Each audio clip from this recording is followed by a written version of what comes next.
Hi, I'm Peter Jeun Ho Tsang, founder and CEO of Beyond Form, and in today's episode, we're wrapping up the news that has happened in 2025.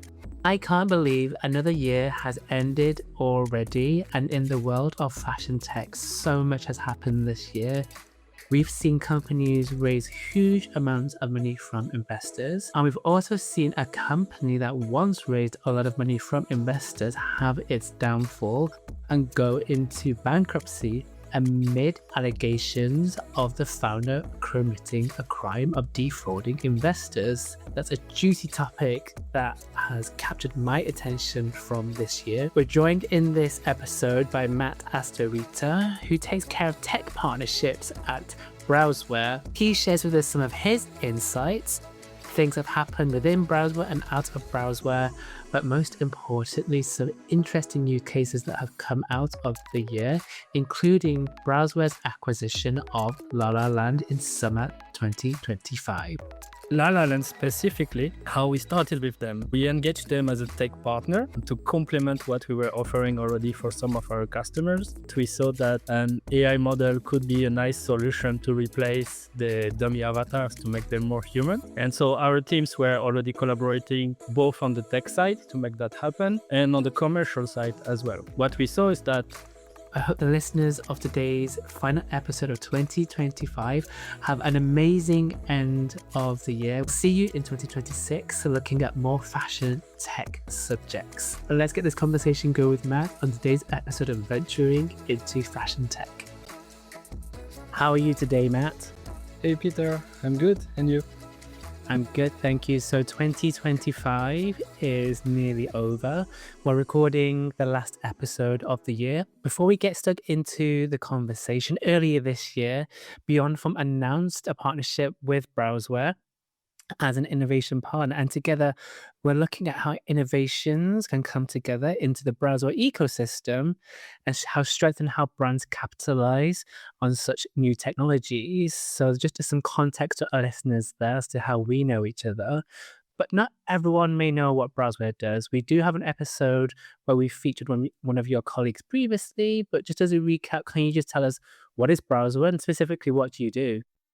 Yeah, of course. So Browzwear is a leading provider of 3D fashion design and prototyping.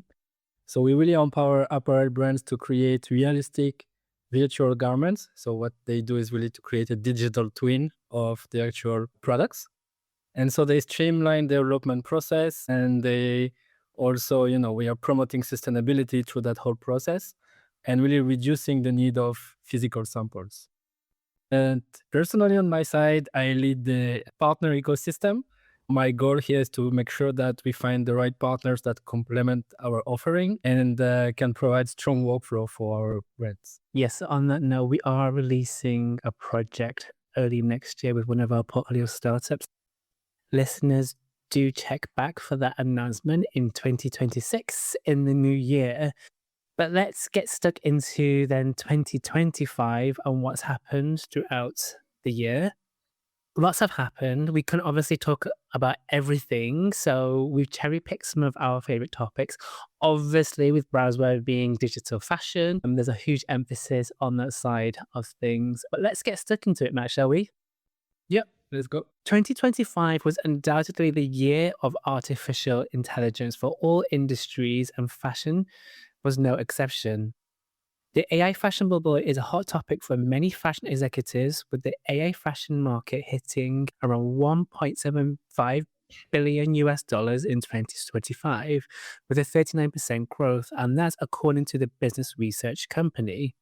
But hype outpaces our 50% of executives are optimistic, yet limited trials signal a potential bubble burst, according to the business of fashion. So, AI is a hot topic for all industries.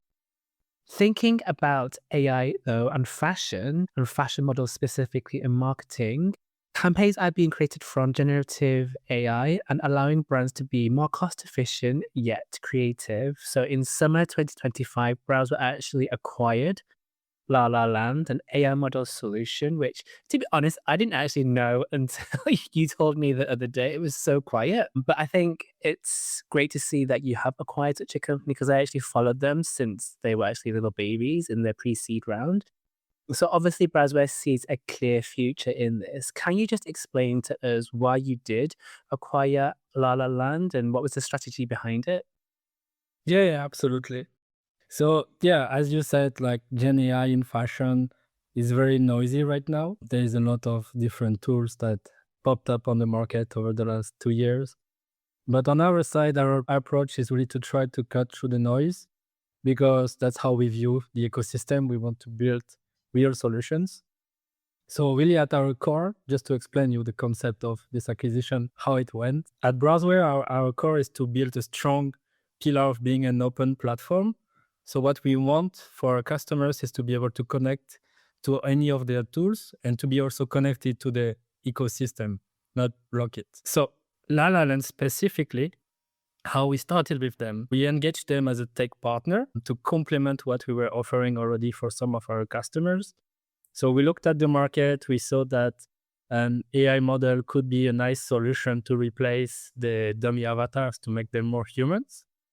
So what we did is that we created an integration. They started as a plugin to our product. And so our teams were already collaborating both on the tech side to make that happen and on the commercial side as well.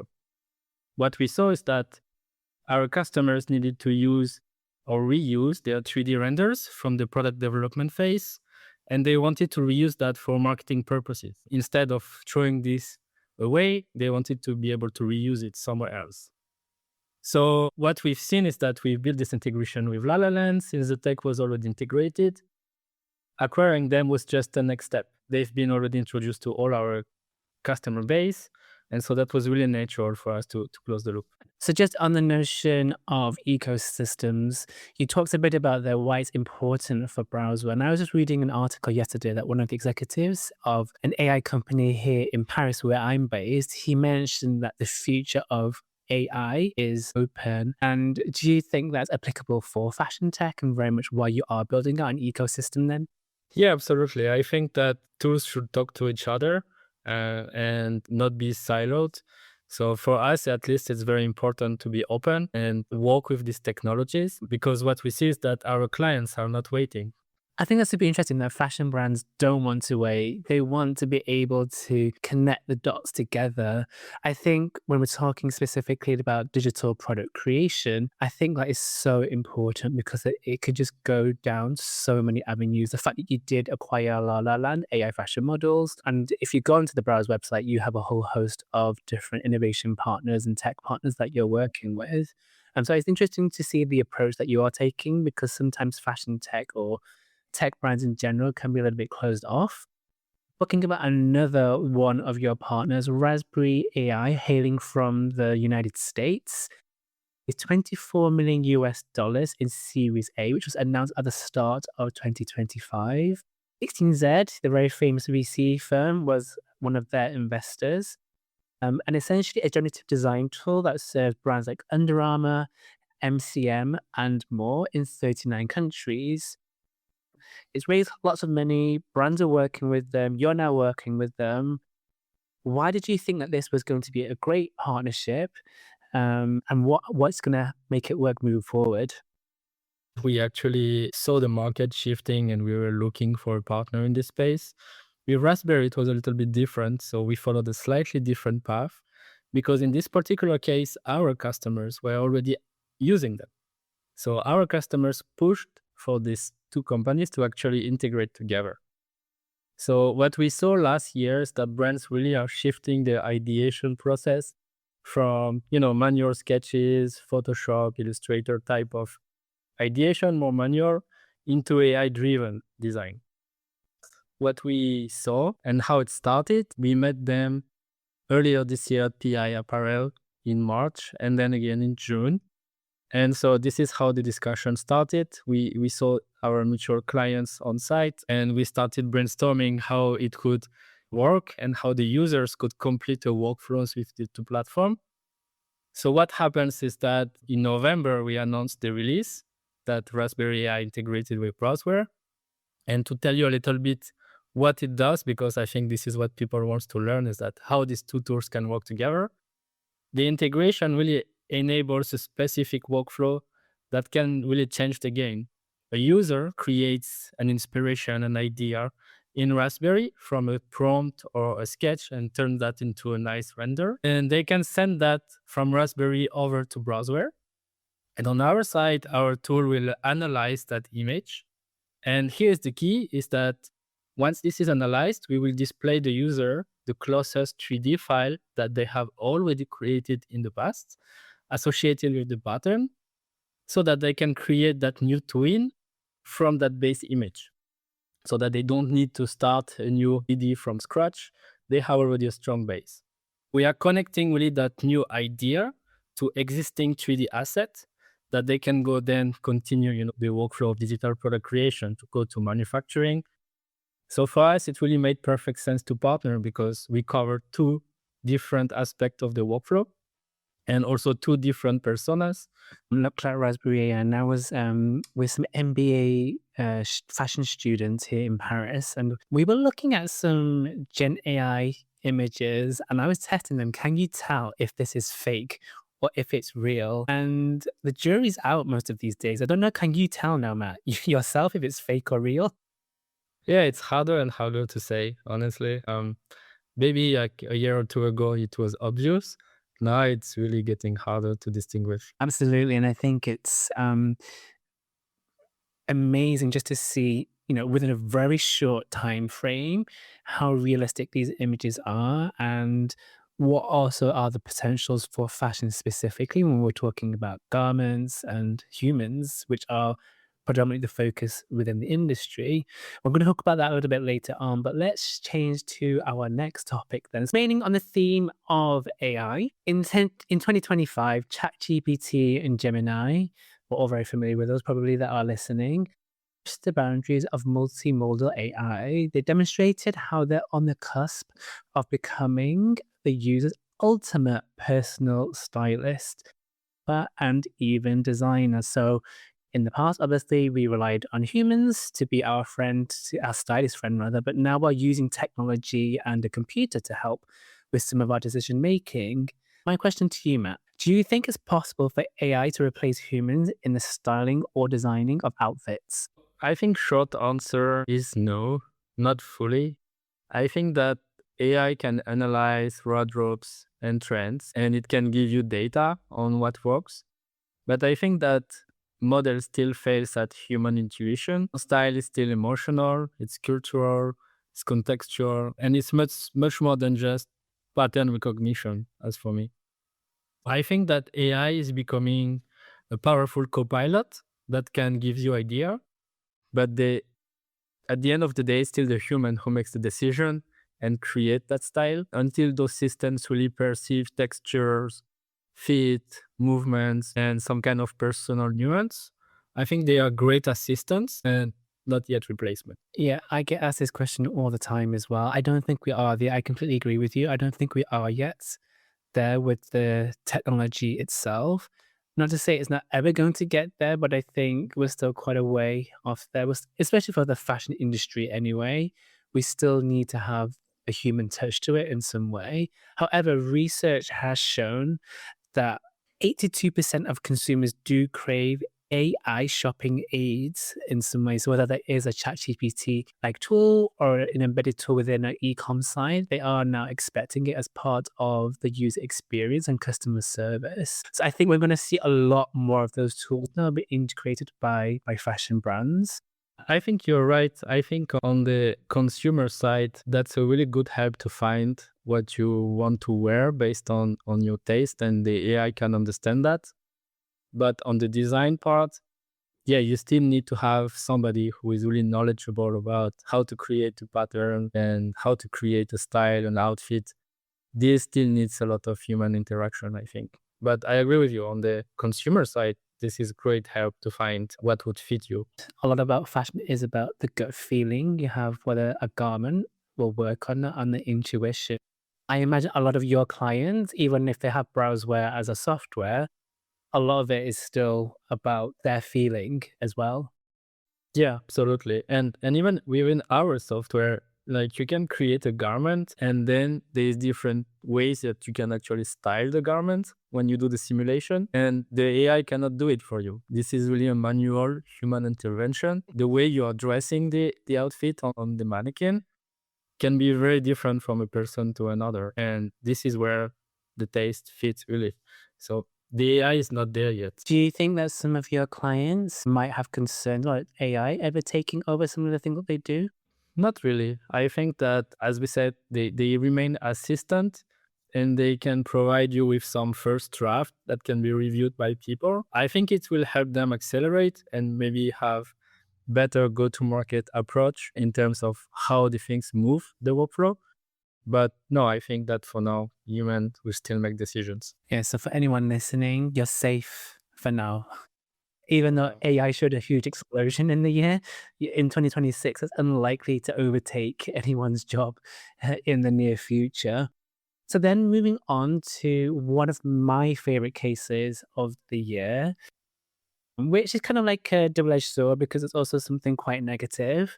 In July 2025, the founder of CaaStle, which is a B2B rental enterprise software, Christine Hunziker, faced charges for a staggering 300 million US dollars in investor fraud scheme. So she essentially defrauded her investors. It really exposed the dark underbelly of the fashion tech hype. And what she did was she actually falsified revenues. She altered her financial statements to make her company look better from a financial position than it actually was. This obviously couldn't last forever. She was exposed and it eventually led to the firm's bankruptcy this year. This essentially places Christine in the echelons of convicted fraud criminals like Elizabeth Holmes of Theranos. If anyone has actually seen that mini series about the Theranos case, is very much similar. She actually raised over $500,000 US in the lifetime of the company itself. Investors believed in her, and her customers also believed in her that she could do the job. However, as with rental, it is a high logistics, high resources company, and obviously it could no longer keep afloat. For you, Matt, Browzwear has raised funds previously from investors. What do you think such a case is going to do for the fashion tech category? Is it going to make investors scared for investing into fashion tech companies moving forward? Do you think they're going to have deeper due diligence or stricter due diligence cases moving forward when they're thinking about investing? Like, what's your whole take on this? First of all, this is not restricted to fashion tech. I think this could have happened in any industry, and we've seen it in other industries as well in the past.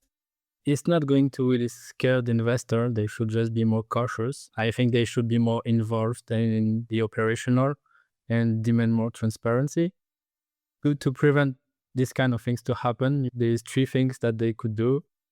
First of all, it's really audit the data and just don't accept dashboards or emails and force to have direct access to the raw numbers. I think also investors should know what they invest in, like the technology, and understand it and understand what's really happening behind the scenes, and just get proof of use. Like if a startup claims that major brand adoption, show me the actual factual things, you know. So I think realistically is just not signing blank checks and hoping that I make a return on my investment, but really be part of the company and understand what is happening. You talk about the investors really taking a deeper dive into what they do. Personally, do you think that some of these more generic tech VC firms really should bring in more advisors Yeah. to really review the sectors and verticals that they want to enter into?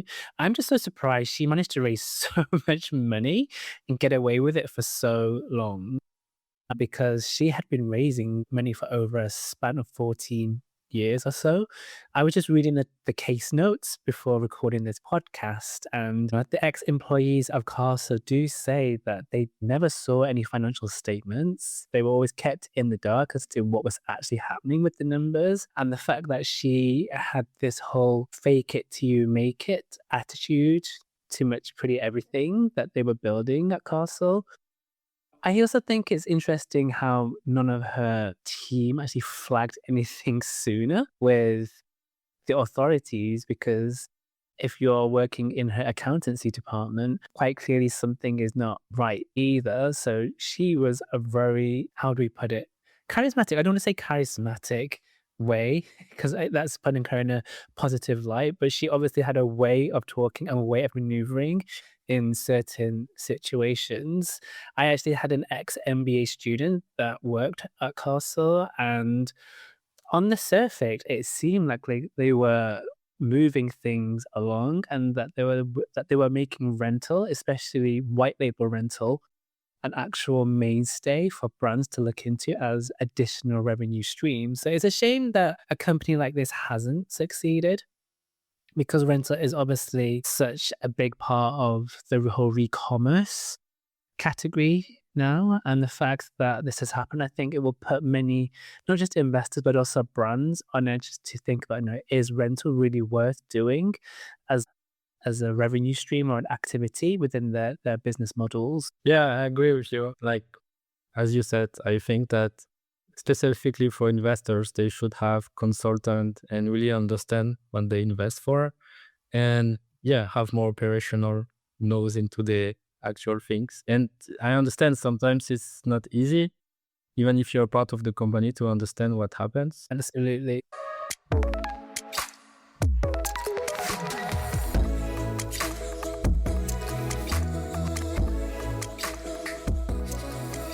Let's just go back to AI then as a subject. Google's AI mode virtual try-on technology launched in 2025. I remember seeing this on the news outlets. They had made a whole hoo-ha about it, and everyone was thinking, okay, VTO is now being taken seriously by a company like Google. Is going to really push the industry forward. Which I don't think it will do, but I don't think it's done it at the same speed as I think everyone thought it would do. But it did signal a major shift in the fashion industry towards immersive AI-driven shopping experiences that, of course, enhance personalization, user experiences, reduce product returns, and essentially setting a new standard for digital retail innovation. Where do you think virtual try-on is heading, Matt, and what's needed to perfect it? Yeah, I think that we are going to see more and more of virtual try-on deployed on e-commerce websites. But what I also think is that if we want virtual try-on to work at scale, we should be able to solve at least two specific variables to enable that. I think precise garment data is going to help, and also precise body data. What I mean by that is that I've seen some companies doing body site scanning. So we have partners like FitMatch, for example, that are changing the game. They allow for getting a high quality body scanning using just pictures from an iPhone. So users can take pictures of himself, and the technology is going to reconstruct the 3D avatar of them. And this allow for better understanding of how the garment would fit on them. What we've seen is that this changes the workflow in two ways. So first, for the designers, when they are on the product creation, they can have now access to a much wider range of body shapes to run simulations during this phase. So they are not just designing for a standard mannequin anymore. This can really improve how virtual try-on works. And second, for the e-com, like when the shopper submits a few photos, the system will construct that body in 3D or matches it to a library of measurements, and they can get those results. But what I think is that to make sure that the results look real on the virtual try-on, they still need the physics engine behind the garment to be perfect. So they really need to use the 3D data. For example, what we do at Browzwear with brands is that you create the digital twin and we can run a simulation. because we have actual physical data of the fabric, like all the materials that are being used. And this allows us to recreate the garment digitally in a way that it behaves in the real world. Being able to push what is created in the product creation over to e-com and using real body scanning will definitely help virtual try-on, I think. But the issue is a scale, and brands really need to enable that for all the garments or the collections. And today it's not what we see. Maybe brands create 3D twins for about 20, 30% of their whole collections. And so if you want to scale that, they will need to come closer to 100. So they have quite a long way to go then still to make it a real thing across all the collection. Yeah, Did you actually try the Google AI mode, VTO? I did not, to be honest. No, nor did I, to be honest. But from what I saw in the video, it looked promising. But of course, when it's a video, everything is perfected. So in practice, I'm not sure how good it is actually. But on that note, we know that the technology is advanced enough for it to be accurate. You mentioned earlier about data for it to work. Essentially, I think brands are now slowly working to their way towards having good, accurate, and clean data, which is exciting. Of course, you mentioned their fit match, and the fact that they're also collating their own body data for you to use as well. So I think the industry is coming along with fit and VTO and all of that whole simulation side of things. Obviously, with Browzwear, you're going to get more accurate eventually. You're currently at 95% accuracy. Is that correct? Yeah, that's right. Our tagline, let's say, is that get the 95% first time right prototype.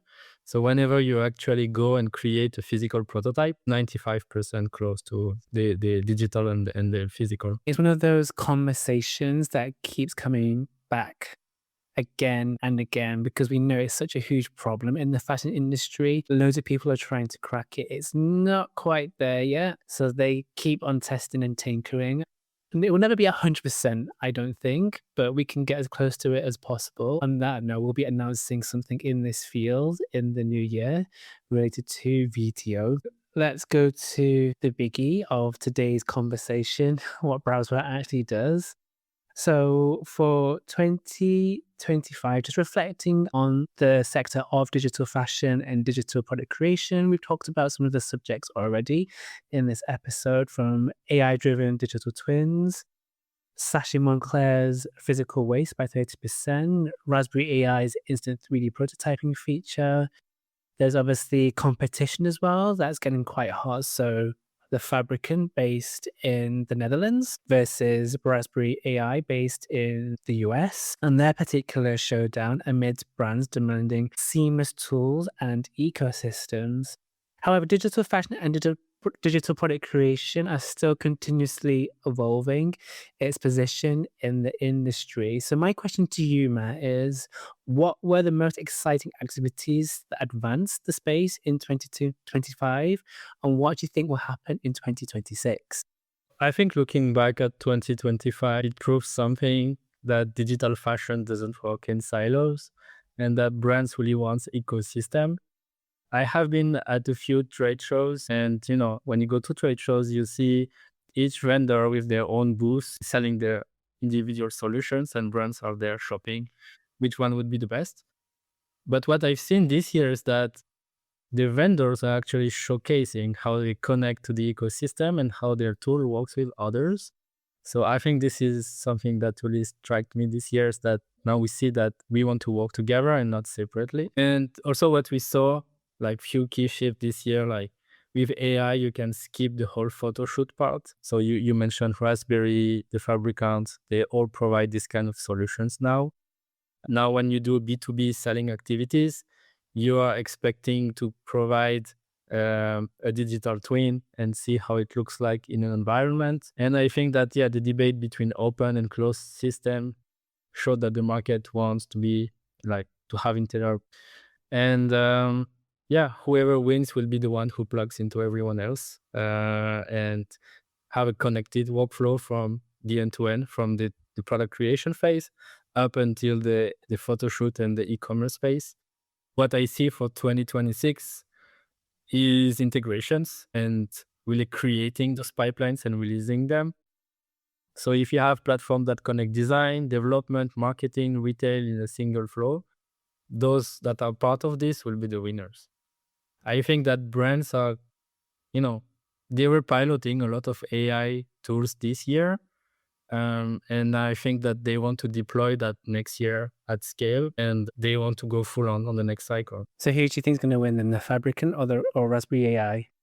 I cannot say. I don't work for either, so I cannot know much of the details of how they operate. We are partnering with both on our case. So whoever wins, we win. But ultimately on our side, we are always recommending the different tools that we have in the ecosystem, and we let the brand choose with who they prefer to work. You have some companies that would prefer the Fabricant, the others would prefer Raspberry, depending on their garment type, the way they work with their partner, their vendors.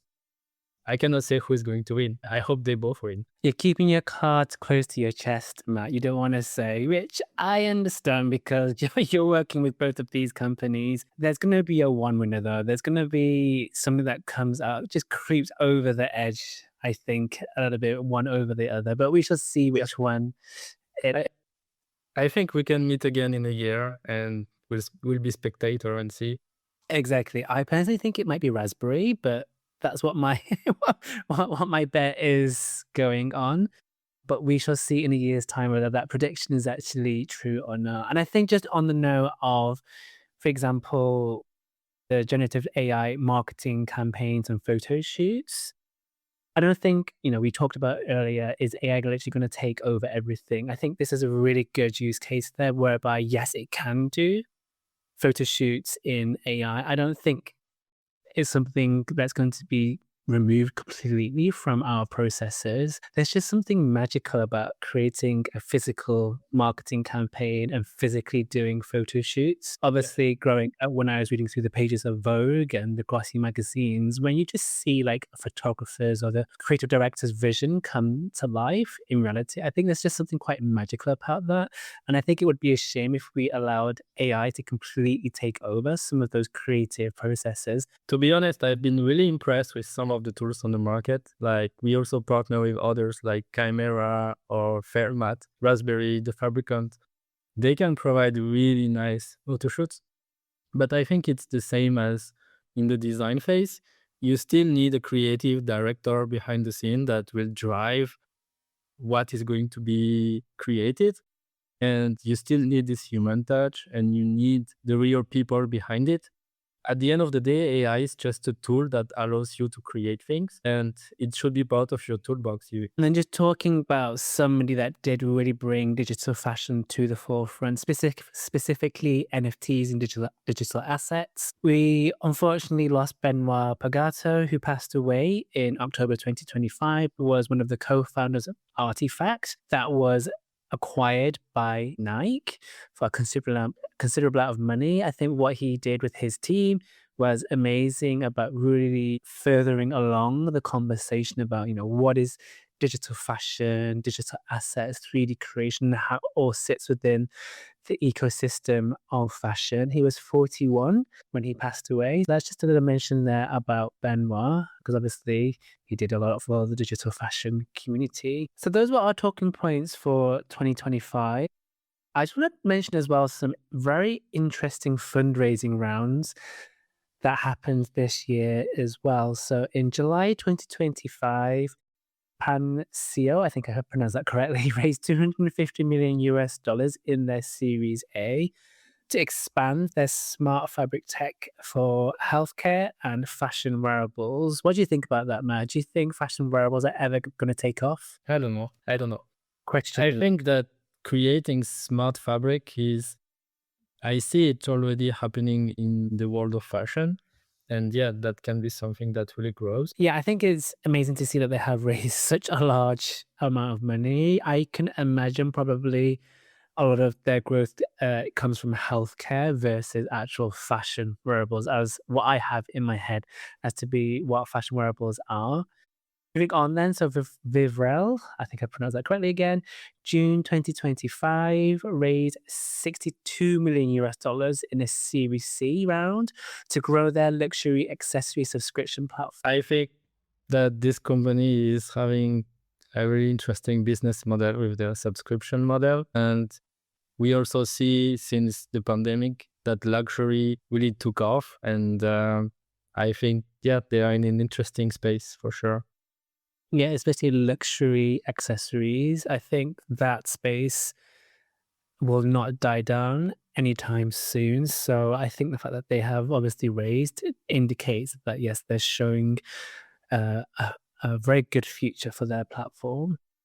In June 2025, Tracksuit raised 38 million US dollars in a Series B round to enhance e-commerce analytics tools for fashion brands. So going back to the whole notion of data that you talked about earlier in the episode and really understanding what your customers want. I think the fact that Tracksuit raised this money kind of like just tells us that there's definitely a need for such software within the ecosystem. In June 2025, Snitched raised 32.6 million US dollars in a Series B, boosting fast fashion supply chains and India market penetration. In May 2025, Doji raised 14 million US dollars to improve AI avatars and diffusion models for a realistic virtual try-on app. So I think this is something that's in your realm now, Matt. What do you think about them raising that $14 million?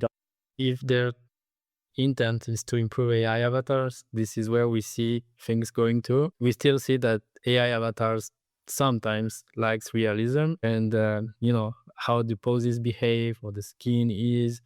So if they can deploy their money and build something that you cannot distinguish from a real person at all, can really improve this whole then photoshoot e-commerce part as well.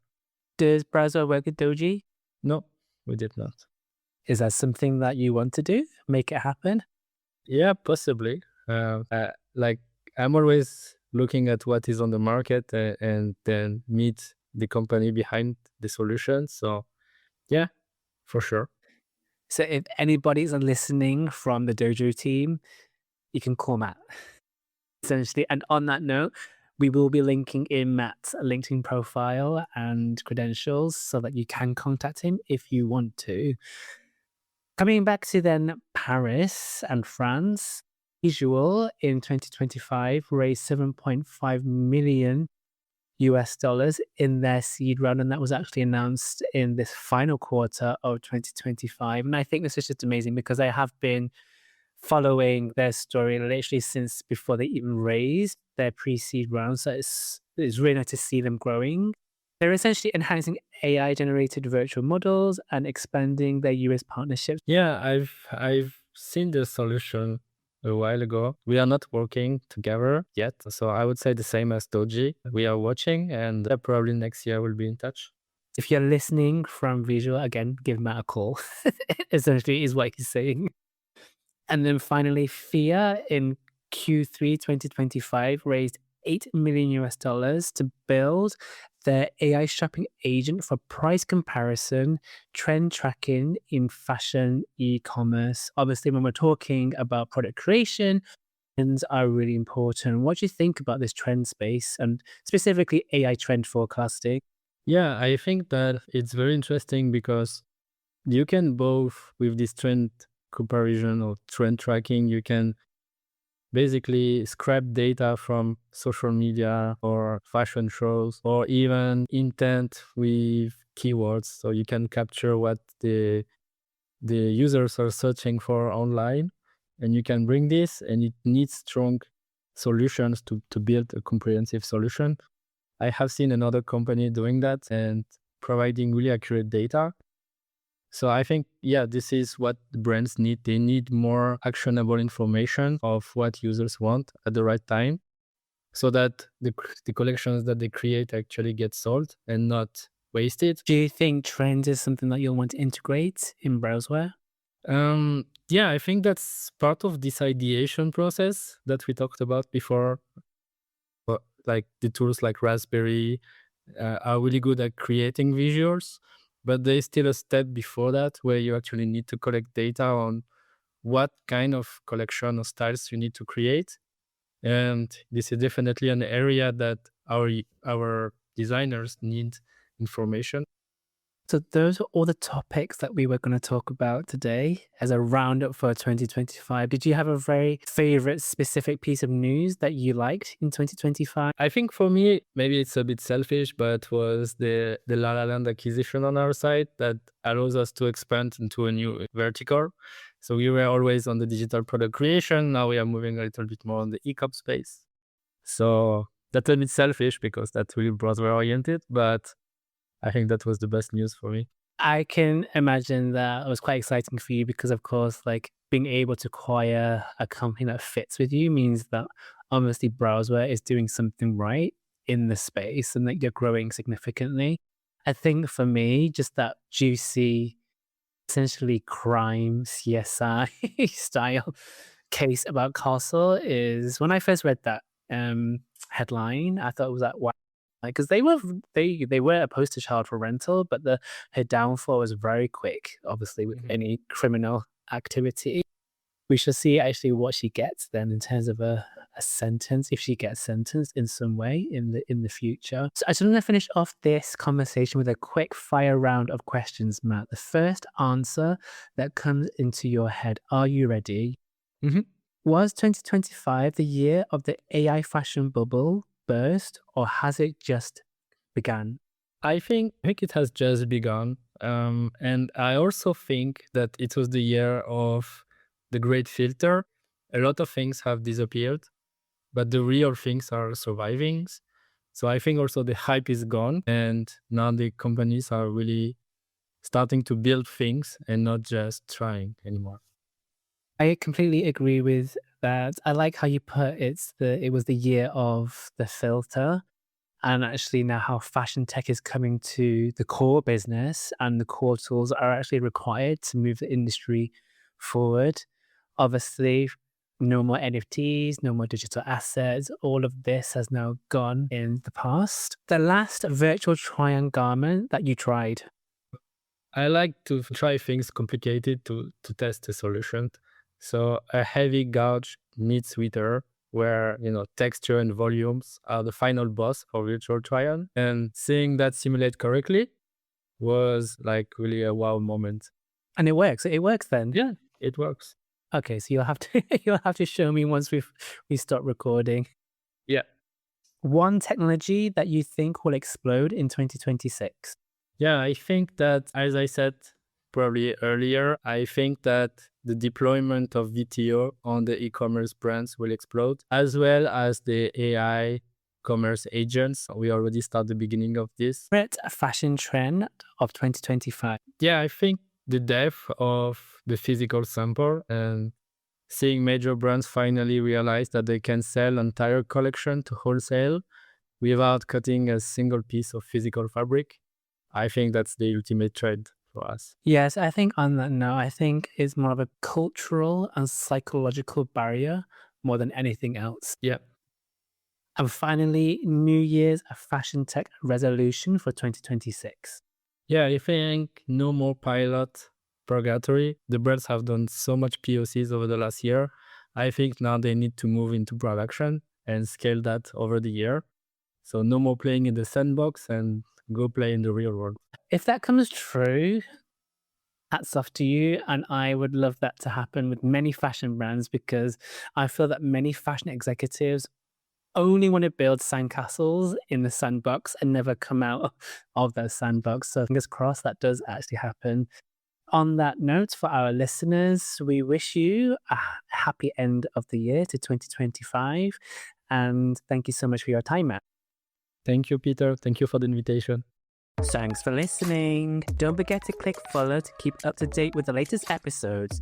And if you like this episode, please give us a review. If you want us to feature a specific theme or guest, please give us a message at beyondform.io. I will see you very soon.